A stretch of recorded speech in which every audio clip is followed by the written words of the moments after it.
Welcome to the Candle Business Coach Podcast, a show about the craft of candle making and small business.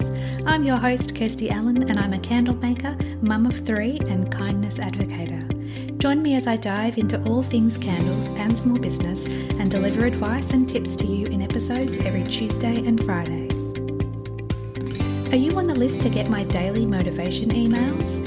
Every day I'll send you a message that is designed to help keep you focused on taking action toward your goals. Sign up using the link in the show notes.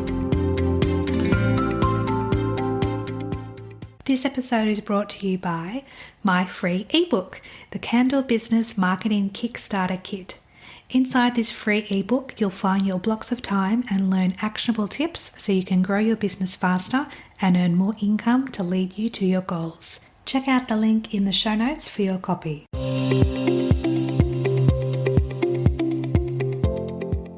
Welcome back to the podcast, my friend. On the show with me today, we have the beautiful Felicity, who is an expert when it comes to all things copywriting. Hello, everybody. It is so wonderful to be speaking with you all about a topic that I feel very passionate about, and I'm so excited to share my insights with you as we talk to Kirsty today. So why don't you tell the listeners a little bit about yourself and what brings you to the podcast today? Okay, so my name is Felicity James. I am Australian, as you can hear, originally from Sydney, but I have lived and worked in a number of different countries over my lifespan since I finished my university degree. And I just love meeting new people. I love engaging with different people from different backgrounds. And that really took me on my journey around the world, and also to where I've landed with my copywriting and marketing career. And it's through my current activity that I have met Kirsty, I've met you, and I'm speaking with you on this podcast today. Perfect. So good. It's so lovely just how everyone's journey is so different, and yet when we coincide with one another, it's always nice to know a little bit about the history of what brought us here together. So thank you for sharing. So do you want to tell us a little bit about your business or what you actually do?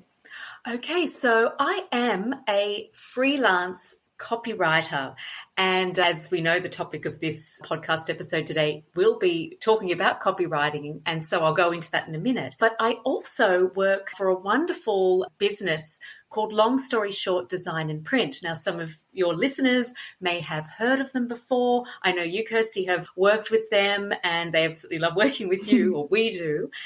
And it's wonderful because this agency or this design service, it has really just been a wonderful opportunity for me to not just practice my craft of copywriting, but to really learn and understand more about the small business journey, and in particular, candle making business, which is what we're here for. And it's just it's a really exciting area to be in. And so what I do, to go back to the original question, is I'm a freelance copywriter. So I help predominantly small businesses with that area of marketing. And when the work that I do for Long Story Short is copywriting, but I also work in their customer service team, taking orders, answering questions, suggesting the best design and print products for their products themselves. Oh, that's amazing. I didn't quite know how in-depth you were involved with Long Story Short. So that's a little bit of a learning experience for me as well.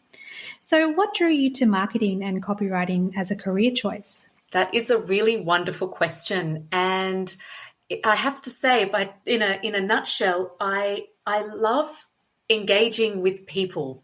And I think that really was what drove my decision to enter marketing, because, and we'll go into this later, but the premise of marketing is engaging people with your product and service. And so that my love for dealing with people and making emotional connections with them, it was a logical step to work in the marketing field. And then going from there, copywriting is a specific area of marketing, and I also love writing, and I love using words, the power of words to evoke a particular emotion or inspire a person to take action in some way, shape, or form. And so, again, it just felt like a really logical step for me to take. And I'm sure, you, Kirsty, and many of your listeners would agree that, the career that you choose, it really should be a reflection of your personality and your strengths in some way, because, that way it doesn't always feel like work when you're doing it. And so that's really what drew me to marketing, and why I've stayed in marketing and chosen or found really an area that utilizes my love for writing and also inspiring and engaging with people. Yeah, I love that. And it's so nice. I can hear the passion in your voice about your career, but it's more than just that. It's a part of your life as well. And I love that you're passionate about what you do, and that shows through the work that you do for other businesses as well. That's a really wonderful point. And I think, part of marketing anything, I mean, we market ourselves in some way when we are, engaging with our friends and on social media, but also from a business perspective, you really have to believe in the value of your product and believe in the value of your business and really know and trust that. And that is what I think marketing is about as well. Once you have that belief and you know what your strong points are, or your product's strong points, or your business's strong points, it feels natural to talk about them in a positive way and to share it with the world, or with your audience at least, and because it's a benefit to them to know about your product. And I think marketing is the way to go, and it's such an important and fun and creative part of running a business, and which is why I've been drawn to it and stayed in it for a good 10, 15 years now. And it doesn't feel salesy when you talk about something that you're naturally passionate about.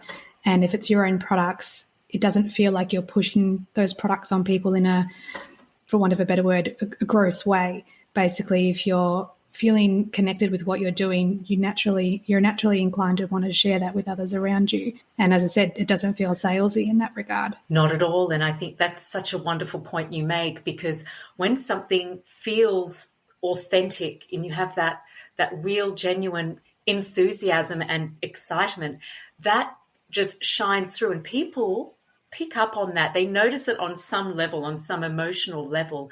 And so it's that energy and the intention behind what you're saying or what you're writing or how you're presenting your product. If that intention is pure and clear, there is no need for any extra salesy effort or anything that feels, as you say, like forced or a bit, too much. It just comes naturally, and it feels natural, and people notice and feel that authenticity too. Oh, absolutely. And just feeling that the energy, they can tell where that's coming from, if it's a place of love and authenticity, like you said, or if it's coming from almost like a desperation energy. If you're so desperate to sell or so desperate to do something, then it doesn't reflect well, because it's not coming from that place of love. That's exactly right. Really beautiful. I love this conversation so far. Me too. We all, yes, and it is natural and human to fall into moments where we think, oh, I'm not sure if I'm doing a good enough job. Maybe I'm not marketing my product correctly, or maybe I haven't done this. And that doubt can sometimes, or often, push us into doing or saying things that aren't authentic. And I think in those moments, I personally like to just take a break once I start. If I ever feel like a little bit of doubt coming in, where I think, I think I might not be taking the right approach here to what I'm doing, I take a break. I take a mental break, or actually a physical one, and walk away, and then sort of wait for that to subside, and then come back, and just once that, things evened out and you get to a neutral point, you can then, spark that natural enthusiasm once again, and then, work from a place from love. Yeah, absolutely. And I think when you operate from that energy space, people not only pick up on it, but they want to be surrounded by it as well, because it's such an organic and beautiful way of having that perspective of the world. So it's so nice that you're able to convey that to listeners, because I think it's so important that when we're running our business day to day, we can get caught up in the mindset muck and the things that pop up in our head that can block us from actually doing the best that we can do because we're worried about what other people think. But if we can move past that and just focus on, does this feel right for me? Am I trusting my intuition? Am I trusting my gut? And work from a space from that perspective, then when that flows out to the universe or the world, it comes back to you in such a beautiful way. Absolutely. And I think, for your listeners, if they were to look back at their lives, not even just in the small business arena or in the candle making field, it's really lovely to look back and go, look at moments where we did put a pure intention out there, even if we said it to ourselves or said it to a friend, and we just sort of let go of any stress or desperation associated with whatever we're wanting. I'm sure there have been many moments in their lives that things have worked out, things have figured themselves out, and often we're like, why did I worry about that so much? Why was I so concerned? Only I hadn't had a crystal ball and known. It's like, well, we might not have a physical crystal ball, but it's exactly what you say, Kirsty. It's trusting our intuition and trusting ourselves, and not just how we're feeling, but our experience, our knowledge, what we've been learning. And it's not about walking a perfect path. It is normal, very normal, to make little mistakes, if we want to call it like that. But I think those moments are really important, because when we go through something that isn't ideal, it helps us understand what we do really want. By knowing what you don't want, you understand what you do want. And that's a crucial part of the process. And as you say, if we can move past that mindset, not dwell in any moments of, doubt or errors here and there. If you go, right, what am I going to learn from this?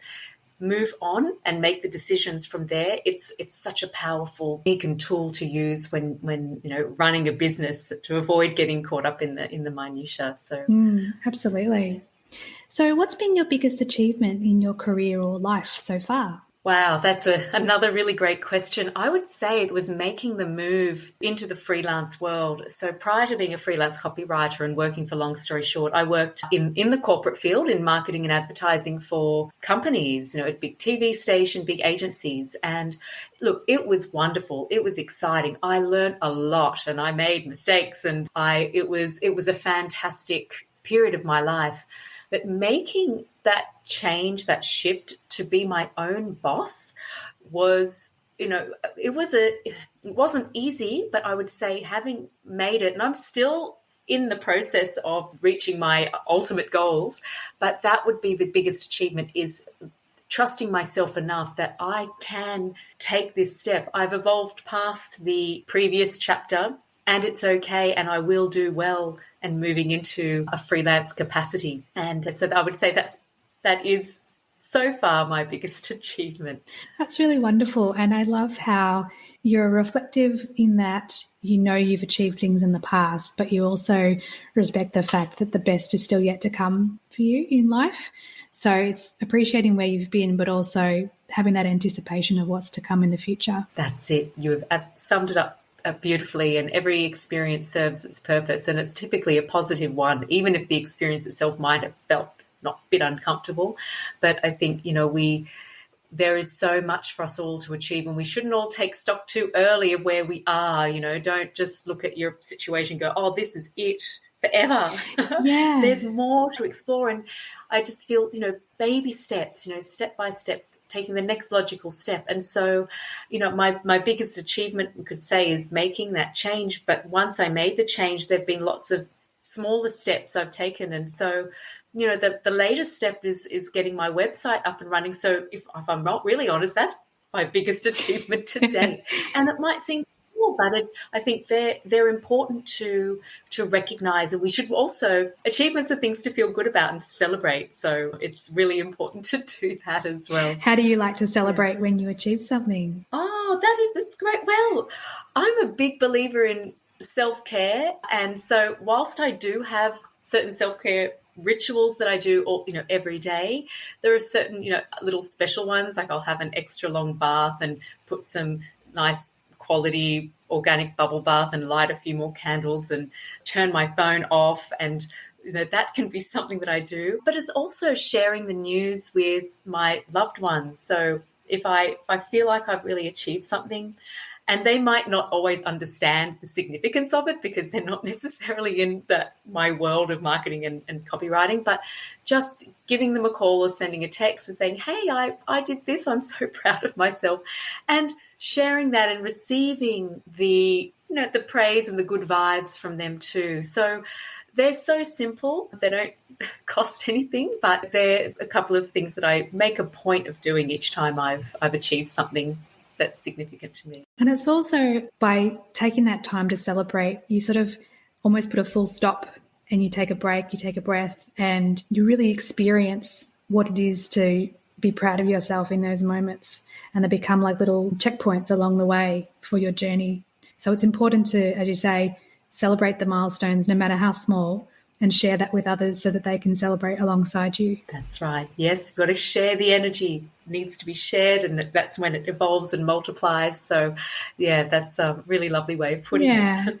So on the flip side, what's been your biggest challenge so far? Wow. So I would say probably similar to the biggest achievement is adapting to the new lifestyle. So going from working for a company where you have your routine, you go to the office every day, or if it's remote, you log on.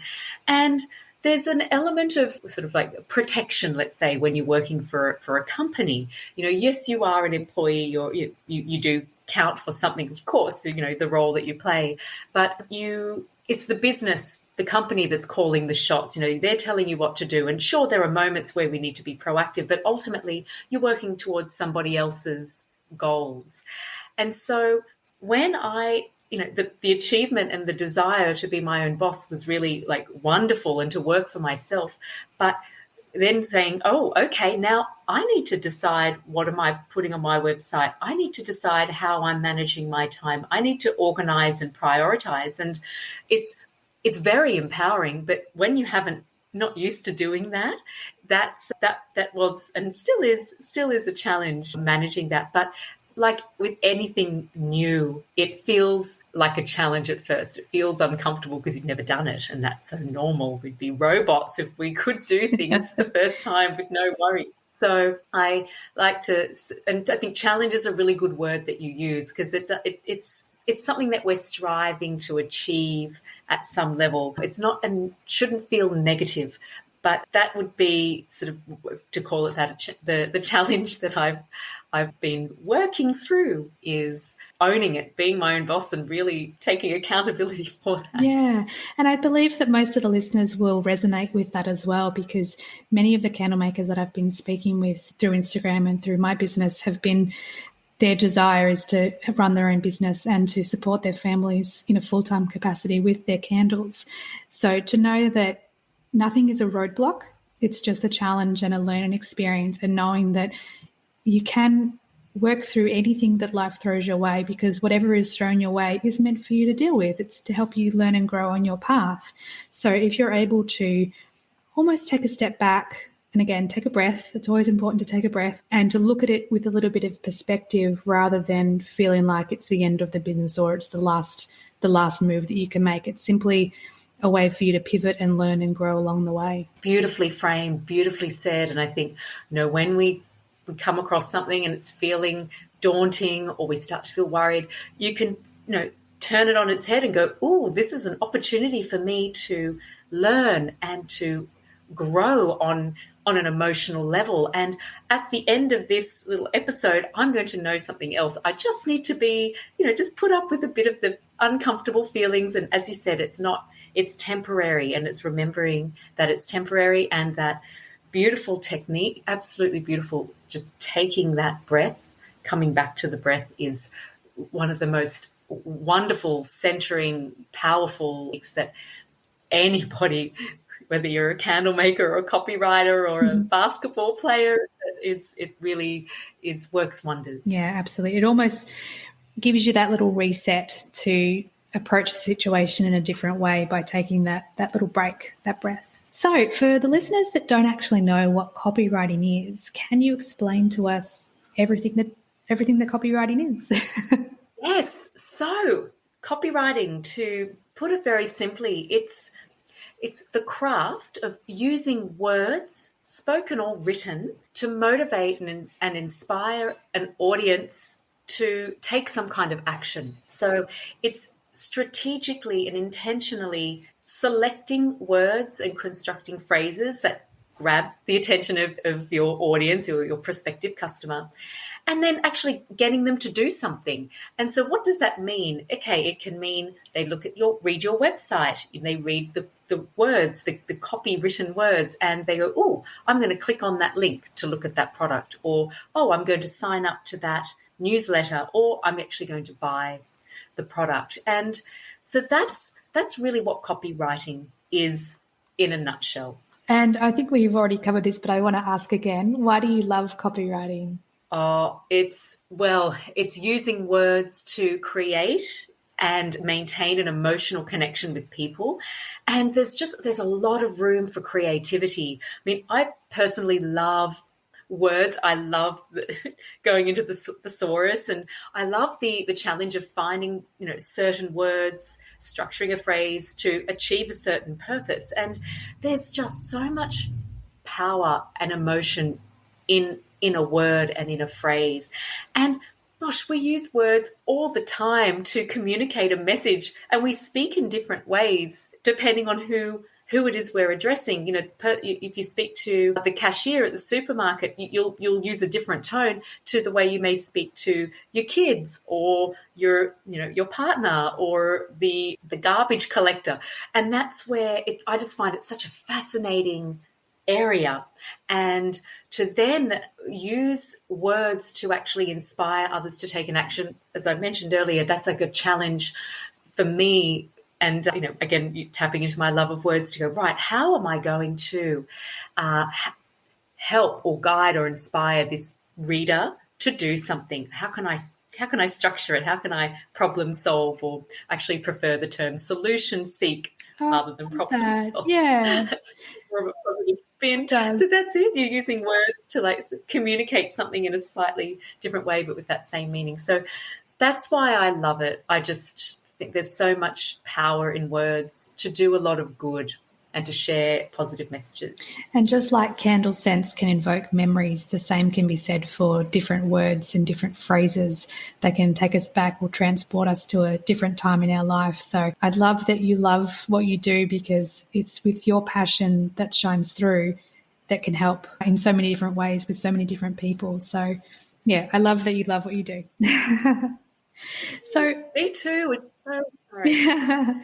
And it's nice. I think we touched on this before, but it's so lovely when we're aligned on our path and we're doing what we're, on this planet to do. Life, it just flows so much more beautifully because we're tapping into that connection to the source or to the universe, or however we want to phrase it. But if we're doing that on a daily and moment by moment basis, life just has a different perspective. You look at everything with a different lens, and to be able to share that with others and living in your own light is just one of the most powerful things that you can do. So thank you for following your heart. Oh, thank you. It's beautiful, absolutely beautiful. And I think, as they say, the impact that you have on others when you are in alignment with what you are doing and who you are as at the core, that has a beautiful ripple effects, absolutely wonderful. And that's where, ensuring that you put your happiness and your alignment first is a beautiful gift that you can give to others as well. So why do you believe copywriting is an overlooked aspect in business? So honestly, I just think a lot of people or business owners, particularly when you're starting off, don't know about copywriting. They may not even know what it really is, and that's understandable because it's not something that is in your a typical, I don't want to call it a manual. It's not something that you often think about because you just read words and it's just absorbed. Instead, another thing I want to bring up before I delve into it more is that copywriting can be mixed up with copyright, which is a very important legal element to running a business. And so that can just sometimes the copywriting can just get lost in all the information, particularly when you're starting a business that you need to be learning. And I think writing the words or describing your product or writing the copy for your website can often be an afterthought because when you're starting a business, particularly with candles, you're focusing on ensuring that you're pouring your candles perfectly. And there's a lot of technicalities involved in that alone. And then it's, how are you going to sell them? How are you going to price them? How are you going to market them? And so really the last thing is like the words you're choosing on a website that can just be sort of pushed to the wayside. And if anything, it's, oh, oops, I better get started, or I better put something on my website so it's there and make sure the photo looks good. And so that's where it's just not always front and center. And I also feel people don't quite realize how powerful words can be in selling the product. They actually can be a very crucial part of that process. So it's where I think it is, that's why it is overlooked in many cases. And particularly when it comes to selling products such as candles or wax melts or tea lights in an online fashion, the customers can't smell the products. So you need to rely on your product descriptions to really sell the products. You can have something that says this candle is vanilla scented, which is still true, or you could have something that says this candle will remind you of walking down an orchard valley in Hawaii. Like the way that you phrase the connection to the product can, as you say, invoke so many memories and so many emotions. And you want that customer or that potential customer to go on that journey so that they feel not compelled to purchase, but that they really want to be a part of that experience and they'll purchase from you. Correct. You've absolutely summed it up beautifully, that particularly in that online arena, which is where, a lot of sales ultimately happen, is that you need to make an emotional connection through the words, because in that moment the scent won't be able to do that physically. Once they get your beautiful candles, then they'll just be absolutely blown away. But it's that initial enticing in and getting them interested and then getting them to buy. That is through the power of words and good copywriting, that can happen. So would you say that it's important to get copywriting right, and what can it do for a business? So well-considered copywriting, high-quality copywriting can helps you build your brand, make people aware of your brand and interested in it, and then ultimately help you achieve sales. And more often than not, particularly when you're starting out and maybe your brand isn't absolutely well known yet, you may only have that one chance to with a prospective customer to grab their attention, and you want to put your best foot forward. And so having the best quality copywriting to support, complement your beautiful products and your beautiful website and all of the effort and energy that you're putting into it, it's a shame to let that go, let that slip when, again, it's that first impressions last. And when they go to the website, they'll see the photo, they'll see your brand, they'll see the photo, and then they'll read. And it's like you just don't want that copy to let the side down. And so that's where getting it right the first time, or having it at a very high level, is important for those first impressions. Because as we know, there's it's a popular place out there. There are lots of different companies and businesses, and you want your candle business to stand out from the rest, and high quality copywriting absolutely can do that. What would you say is the biggest challenge when it comes to copywriting for people just starting their business? It's a couple of things. It's the time and it's the skill. So the time it takes to write copy, and also the skill, the effort that's required to write it well. And it's a craft that takes some time to learn. Now, everybody can write in some capacity, but they may have varying levels of skill and also varying levels of motivation. Maybe, yes, you can write, but you may not feel good writing. It might be a struggle, and you're like, oh my gosh, I'd prefer to be making candles or getting on social media and showing them off. That it's that is naturally a challenge. And I think, if you also think of it this way, that, with candle making, with time and practice, people can pour candles. Like you can sort of teach somebody how to do that, but it's not it doesn't come naturally to everybody at all. And so that's where I think a challenge can be if you're thinking about doing it yourself, which I'm a big advocate of. I don't think you have to automatically just go and find a copywriter straight away. You can definitely do it yourself, try it yourself and see how you feel. But when you're starting a new business and you may think that you're time poor, you've got a lot of things happening, it can be tricky to carve out time to write good copy. And so that, is naturally a challenge for people when it comes to copywriting. And if someone comes up against a challenge, it's quite easy to procrastinate and do something else rather than what needs to be done in that moment. But as you say, like to leave it to the last moment and to not actually prioritize writing good copy can have a really negative effect on the business and potentially not getting sales because you're not able to connect the customer with the product before they've actually purchased. Exactly. That is absolutely it. And, and I think, again, it does come from lack of knowledge of the importance of copywriting. I don't think it's people saying, oh, I know it's important, but I'm not bothering or it's too much. It's just not realizing fully just that copywriting is a craft and it's a very powerful tool in success and the continuing success of a business and attracting and keeping customers. Which was one of the reasons why I wanted to have you on the podcast, to help bring some light to the power that good copywriting has on a business. So I think the listeners should hopefully be able to take this episode on board and implement some good copy in their business and in their product descriptions, or at least focus on it if they haven't focused on it yet. When you start your candle business, there are so many things to consider and research along the way, especially when it comes to choosing the right suppliers. Long Story Short provides all your design and printing needs, from your logo and branding to designing and printing your product labels. The quality is exceptional, the customer service is amazing, and prices are very reasonable. They are the only label company I recommend, so check out their website or send them an email today to get started. hello@longstoryshortdesign.com.au. Can you explain to the listeners what marketing is?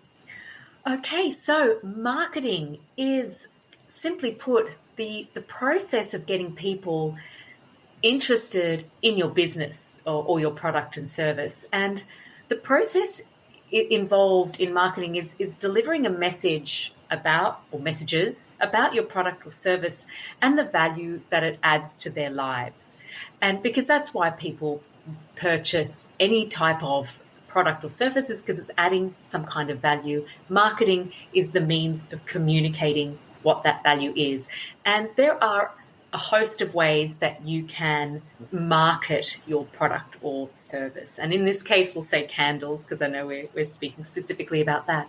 But, and I know your listeners are very familiar with a lot of them. There's social media marketing, there's print marketing, and that also involves packaging as well, video marketing, internet, and many more. And so it's, again, just to repeat, it's the process of ultimately getting people interested in what you're selling. And I can get kind of technical about it.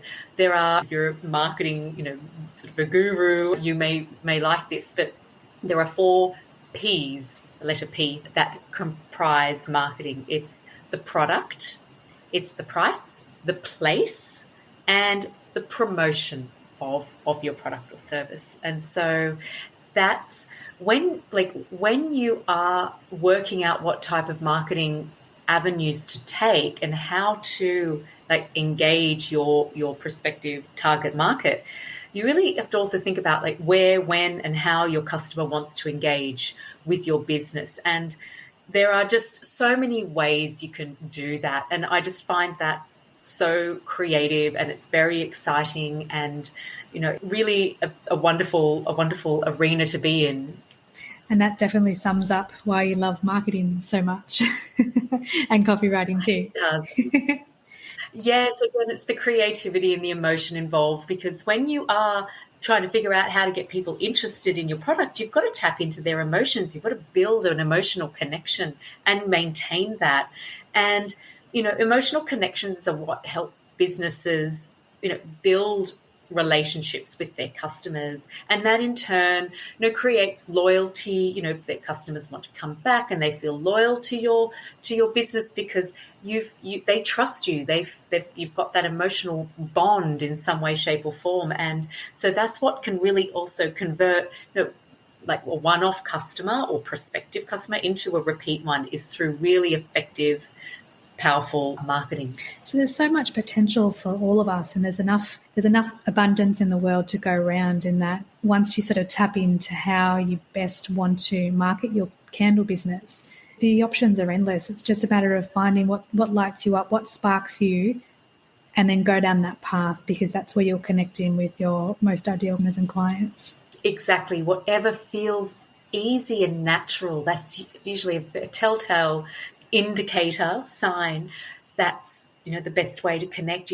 Like what we were saying earlier, nothing should feel too forced. Nothing should feel too desperate. You shouldn't feel a pit in your stomach when you're thinking about how to market your product, whether it's social media or Instagram stories or TikTok or whatever, and other avenues. It should feel natural. You might feel a little bit daunted, a bit nervous if it's new, but that's okay. But it's coming back to doing what you feel is right, and then that's when you'll make those powerful connections eventually. How important is a marketing plan, and can people do it themselves? So short answer is yes, a marketing plan is very important, and I'm a big advocate of them because it helps give some structure and some timing around how you choose to market your products. And we need to be accountable, and we need to check in with ourselves as to how we're approaching something. And a marketing plan is a good tool to do that. And it lays out in a very clear way what your strategy is for acquiring new customers and selling more products and services. And it's like, I'm a believer in having milestones. Doesn't mean if you don't hit it that everything's terrible. You can adjust them, but it's important to put some stakes in the ground and work towards that. And you can always adjust the goalposts as you go. And yes, people can do it themselves, particularly when you're starting out. I think it's a wonderful exercise.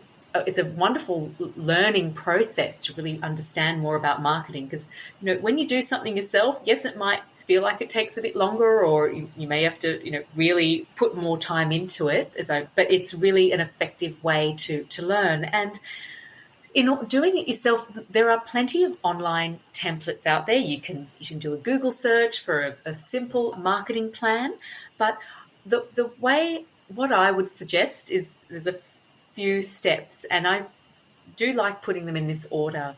So I would say the best place to start when you're laying out a marketing plan is to define what your business is, define your brand. Like, what does your brand mean? What does it look like? Now, I've got a few little tips to go into a little bit later, but that is, when you define your brand, that's like the crux. That's your sort of call it a Bible if you want to use that word, for coming back to what the core of your business and what it stands for. Now, when I say define your brand, like, what does that actually mean? It's the mission. What are you wanting to do with your candles? And it could be you're wanting to relax people. You want them to, experience a new combination of fragrances. Like, I'm being very rudimentary here, but it's like, what is your mission? Like, what value are you wanting to add to your customers? And it's also, if you had to describe your business as a person, like, what personality traits would they embody? Are they bold? Are they edgy? Are they conservative? Are they caring? Are they authoritative? Are they modern? It's like it's a really important exercise, because that will then inform the sorts of marketing decisions that you make later on. So I've just touched on a few there, but I think defining your brand, defining your business mission and the vision that you have for your business. And again, one sentence, shouldn't be an essay, it should be fairly quick. And then another thing which makes up a marketing plan is like outlining your market and your competition. Like, what does that look like? And I'm sure many of your listeners have already done this on some level, so they shouldn't have to redo it all from scratch.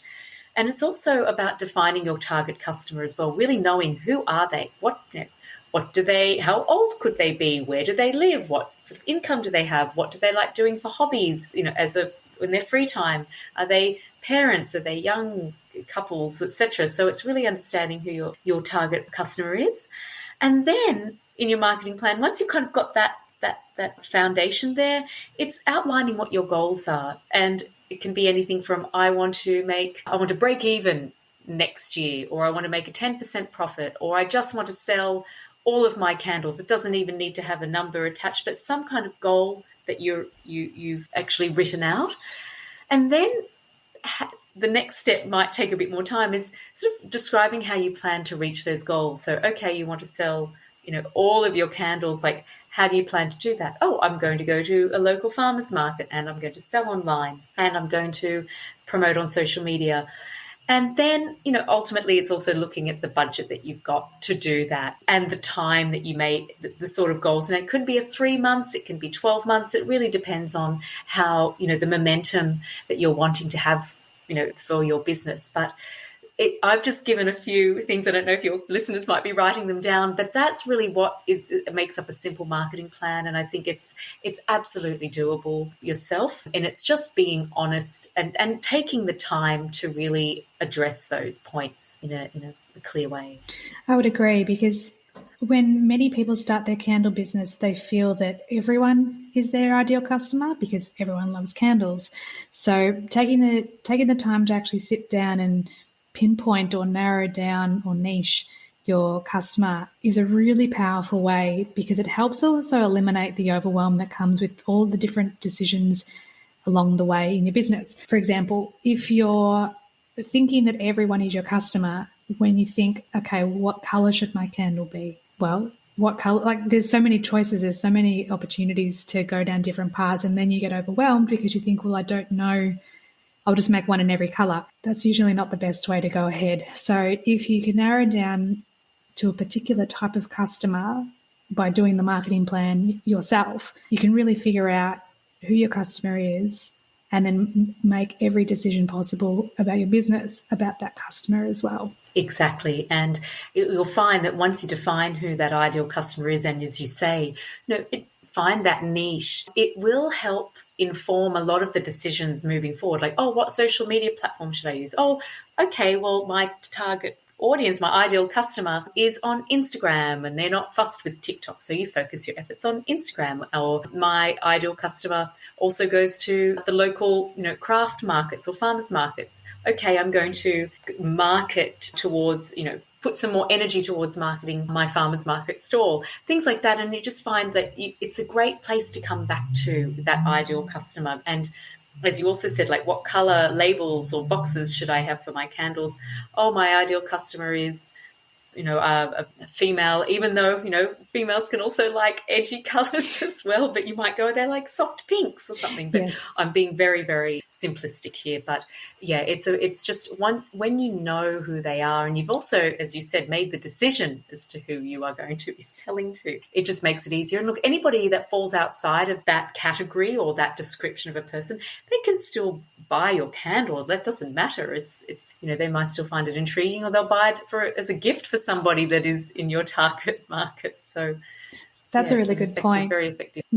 So what is the best way for candle makers to start their marketing journey? So I've touched on this a bit earlier. I would say the first step is to define your brand and your ideal customer. Make the decision. Now, it might feel a bit daunting to do that, because you think, oh gosh, I don't, like, right now I think this, but what if in a month's time or in 6 months' time I think something else? It's like, that's fine. You can change, but it's important to make a decision and take that step forward. And I think once you know your ideal customer and you know your brand, you can then start to, the other decisions that come from that become easier. And so and your brand is not just, the name of your candle business and your logo and maybe the color that you like or the font. It's deeper than that. And as I mentioned earlier, I like to think of a brand or a business as a person. Like, how would you describe person, like like what are your values and what are your principles? What's your visual identity? What are the clothes you like wearing? What shows do you like to watch? Like your brand is a person, and it's a really fun thing to do. And once you know your brand and you know your ideal customer, you can then just make clearer decisions about how to market your product. And so if you put the cart before the horse and you start jumping onto Instagram, and before you really know who your ideal customer is, or before you really know or have defined clearly what your value of your candles are, it ends up being confusing, and you want consistency with what you're doing. And that's another key thing with marketing. I know I'm jumping around a little bit, is consistency. It's really important across all your different touch points to have consistency, whether that's color, that's font, that's the tone of voice, because that is their memory sparkers. People, your customers will recognize and remember your business if it's consistent. But in order to be consistent, you need to know what you stand for. So that's, I'd say, a great exercise is to if I put it as a practical next step as to how to start the marketing journey, is to get a piece of paper or sit in front of your laptop and ask yourself and answer these questions. What makes your candle business or products special? Like, what makes them special? It doesn't need to be earth-shattering. It can be they're special because I'm making them in my backyard, or I choose really different quality essential oils, or I blend different oils together and I haven't seen this before. Whatever it is, but write that down, what makes it special. Who is your ideal customer? And really get into the nitty-gritty of who they are. As I mentioned earlier, where do they live? What's their family setup? What is their job? What do they like doing in their free time? And then if you had to describe your candle business as a person, what would you say? Are they happy and lively? Are they calm and relaxed and conservative? Are they edgy and bold, modern, traditional? And then on top of that, you can also think about the tone of voice, which is copywriting. Like, what is my tone of voice? Is the way I speak to my customers? Is it elegant, like my candle business? Or is it authoritative? Or is it caring? Or is it fun and humorous? And then you can also think about why you started your candle business in the first place. What's the story behind it? Because that also can help inform, the answer to these questions. And, once you know more about your brand and you write it down, you actually physically write it down and read it, and even talk about it to someone else if you like, it really makes the next steps for marketing and choosing how you are going to send your message about your business that much easier. No, I love that. That's good advice for what to do practically for now and for into the future for the listeners to do. So that's great. What are some practical next steps the listeners can take to start or upgrade their marketing and copywriting? Okay, so I think I've touched on that exercise, that writing, describing your business as a person and what do they stand for and what's their personality traits. And so I think from there, to upgrade your copywriting is taking that information that you've just written down, particularly the question about the tone of voice and what kind of emotion are you wanting to communicate to your customers that matches, that corresponds with your business. And then from there, when you are writing a product description or you're writing, an About Us page, you're then choosing words that match that tone of voice. Now, that may feel a bit much, but you'll be surprised at how naturally that comes to you because, again, as we were mentioning earlier, we change our tone of voice depending on who we're speaking to. But when you know the ideal customer that you want to speak to, when you know your personality as well, then choosing those words flows more easily. And I think a great exercise is to actually say the words out and maybe record yourself saying it, like talk about me. Hi, my name is Felicity and I started my candle making business 5 years ago when I didn't want to work in my company anymore and I just love scents and love making things, and so I decided to embark on this journey. So saying that out loud, you may find speaking the words is easier than writing them. And then when you listen back and you transcribe it. I know you might think it takes a bit of time, but it doesn't take that long. You'll then find, oh, wow, I've actually got some pretty powerful copywriting here. I've got some powerful copy here that I can put up on my website. And, so I would say that is a very practical next step if you're looking to make some changes to your copywriting now, is actually saying it out loud and then writing it down. And you may find you've got your words there already. What tips or tricks would you recommend the listeners use when first starting their business and perhaps don't have the budget to hire or outsource a professional? So leading on from what I was saying before, here are some really practical tips that I use when I'm copywriting, which is keep it simple. You don't use more words than you have to. And, people do tend to skim read when they are online. So make sure that you've got the important, powerful words front and center, and they're not crowded by other little menial words that can be cut out. So keeping it simple and concise is a great tip, and one that is actually very necessary if you want to be an effective writer. And using emotional or emotive words. So I think, Kirsty, you gave a good example before. You were like, oh, this is a lovely vanilla scented candle. Okay, well, this is a great candle for your home. Okay, fine. It says what it is, but there's just so many more words that you can use. So, for example, you could say, this is a stunning piece that shall light up any room with its bright floral notes or vanilla notes, and we use the same example, and it's luminous light. Like those words are, you hear the word stunning or luminous or bright, and you can feel it more than, say, a word like great or good. So use emotive words, and then on from there, the thesaurus is your friend. Use the thesaurus. We don't all have words at our fingertips all the time, so go online, you can Google, great, if that's a word you're struggling with, the great candle, great, and then you go and look up a synonym for that, and you'll find a list of words and choose one that feels good to you. So they're the tips that I use myself as a copywriter, and absolutely, your listeners can upgrade their copy fairly quickly just by employing those tips. Why should someone choose to outsource copywriting rather than doing it themselves? So it's really a personal thing. I think it's time consuming, admittedly, it does take time. And depending on where you are in your candle business journey, you may not have that time to sit down and do all these, exercises and things that I've mentioned, because you're busy running your business and busy figuring other things out. And also, copywriting is a specific profession. It is a craft, and people that are copywriters have typically done it for a while. They've got whether it's the natural talent and or, the experience. And so they do it for a living, so they can do it more quickly, more efficiently, and in a way that perhaps, may not come to you straight away. So it's ultimately by outsourcing to a copywriter, you know that you're going to receive a high quality product, high quality copy, without you having, spent your time on it.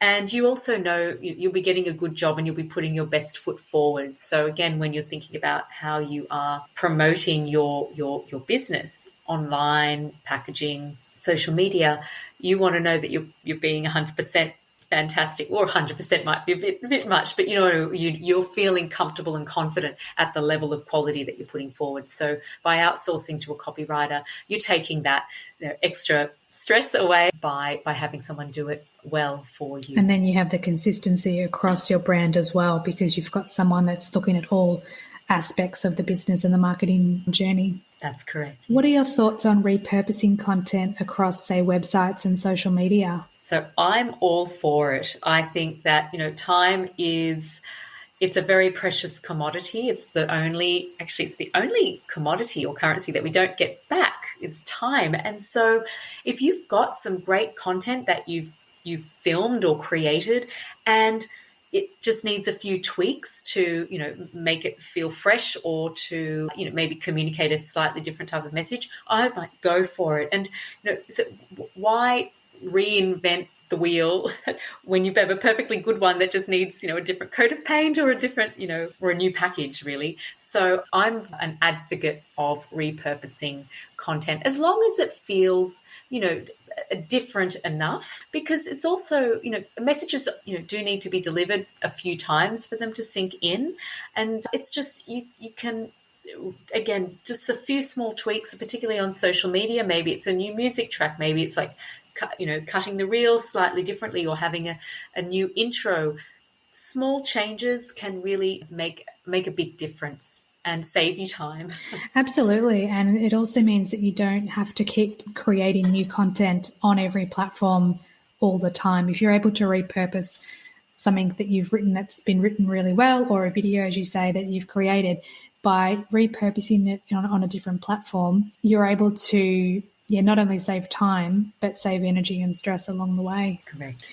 What are some key takeaways the listeners can use to implement in their business today? So today, I think what you can do is think about what, who you are and what your brand stands for. And one thing I strongly believe in is that your business, your candle business, is an extension of you. It's part of who you are. It's a reflection of who you are. And so when I'm talking about, knowing your brand, etc., you can also come back to yourself. There is a lot of you and your personalities and your values and principles and approach to life in your candle business. And that's really powerful. And again, when you know what you stand for, you know why you believe in your business and what you're doing. Therefore, that's what your business stands for.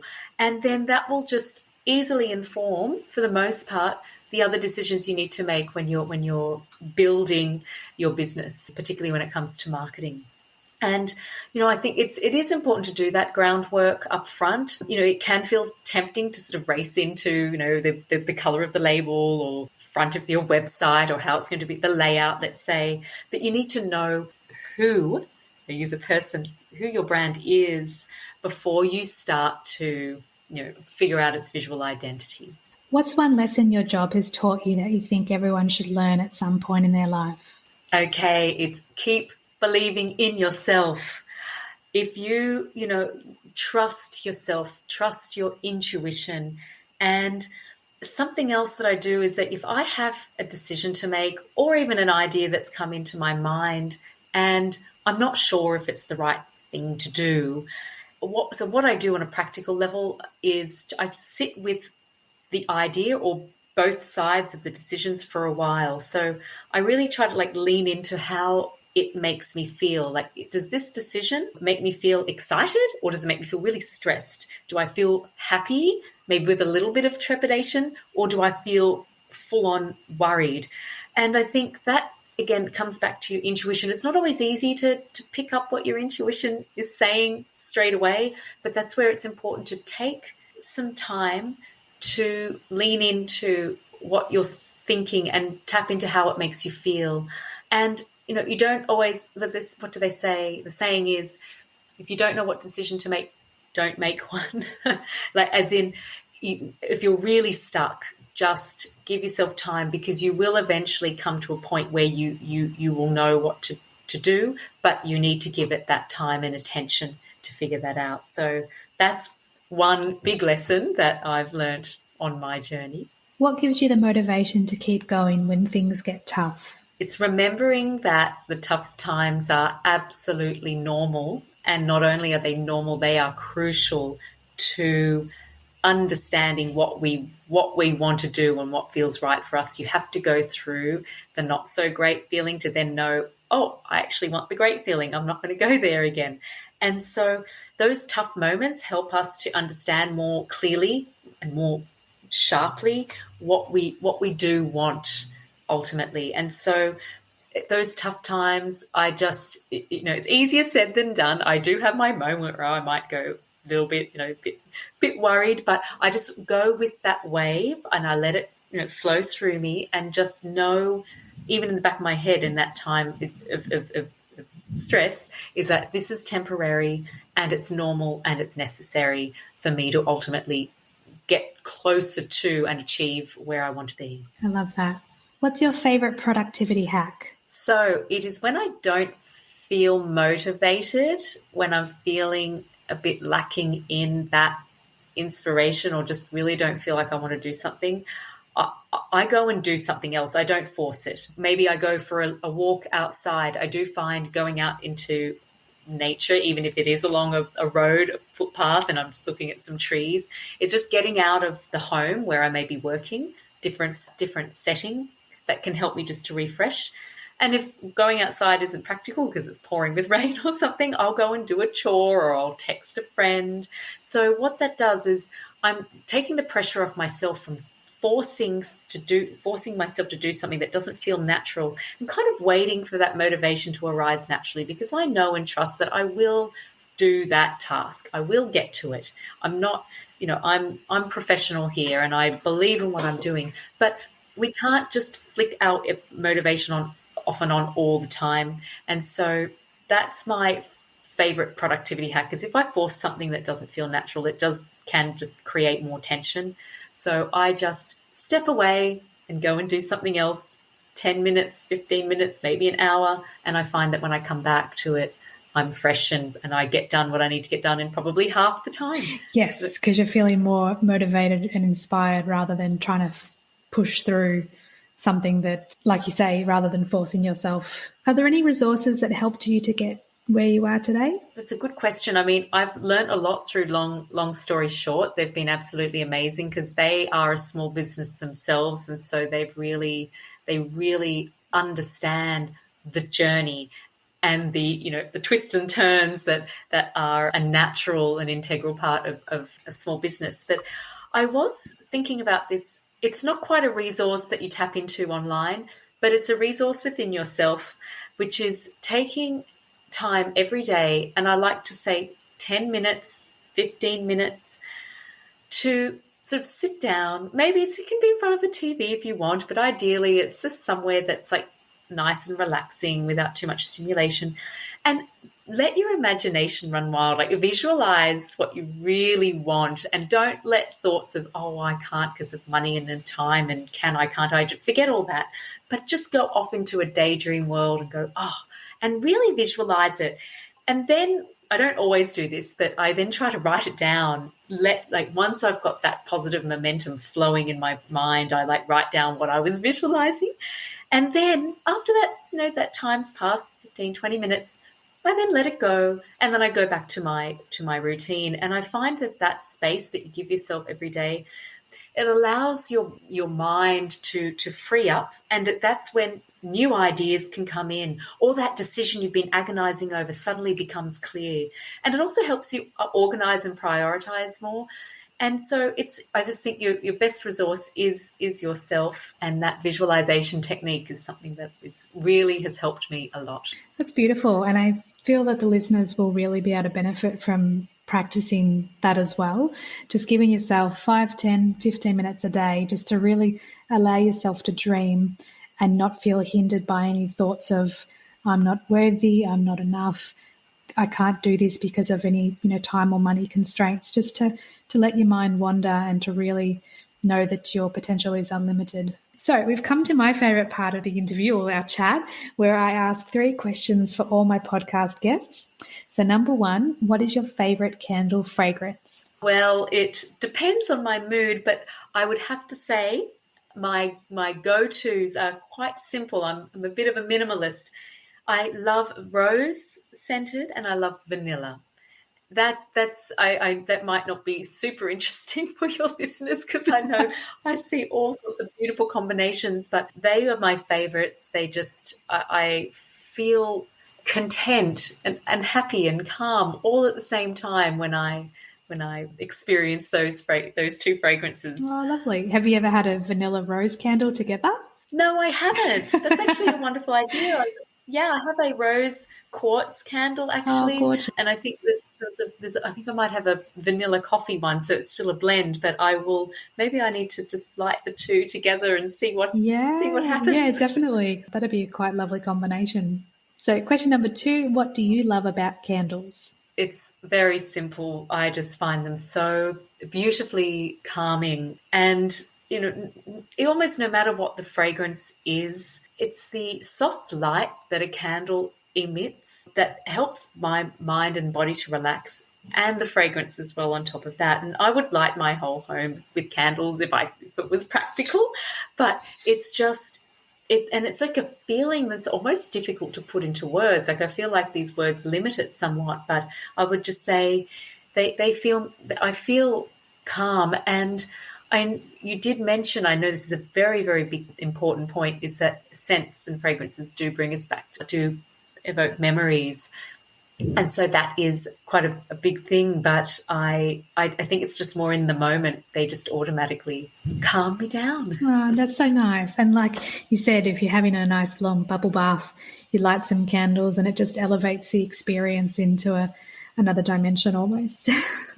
Question number 3, what is one piece of advice for new candle makers or small business owners at the start of their journey? Keep believing in yourself. Keep believing in your dreams. You must be your own biggest cheerleader. And, don't listen to anybody that tries to dissuade you, even if their intentions are, potentially well-meaning. Trust yourself. Trust your passion and your joy for what you are doing, because that is needed in the world. And just whenever those little doubts come in, let them flow. Don't try to force them out too much, but just come back to that trust in yourself that you can do this. You are doing this, and it's a wonderful gift that you are giving to the world by taking this journey.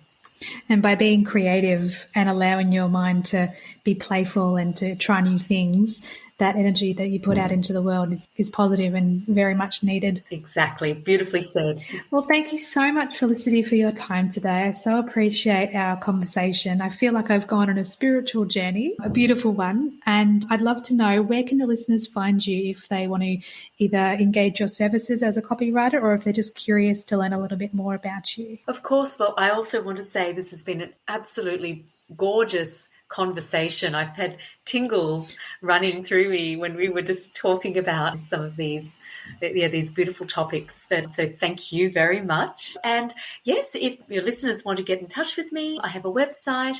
It is felicity-james.com, and my email address is hello@felicity-james.com. So perfect. Feel free to drop me a line there and we can chat. Lovely. And I'll pop your links in the show notes as well, so people can just click through to get in touch with you. So once again, thank you so much for your time. I really appreciate it. Thank you so much, Kirsty, and all the best to you and your beautiful listeners. And thanks everyone for listening today. I hope this episode added value to your candle making journey. Check out the show notes for all the links mentioned throughout today's episode. And if you would like to submit a question, send me a DM on Instagram @CandleBusinessCoach. And if you haven't already, download your free copy of my guide, 5 Simple Steps to Start Your Candle Journey. It contains tips and advice before you make your first candle, and details are in the show notes. Lastly, please subscribe to the podcast so you don't miss any future episodes. And thanks again for listening. Have a beautiful day.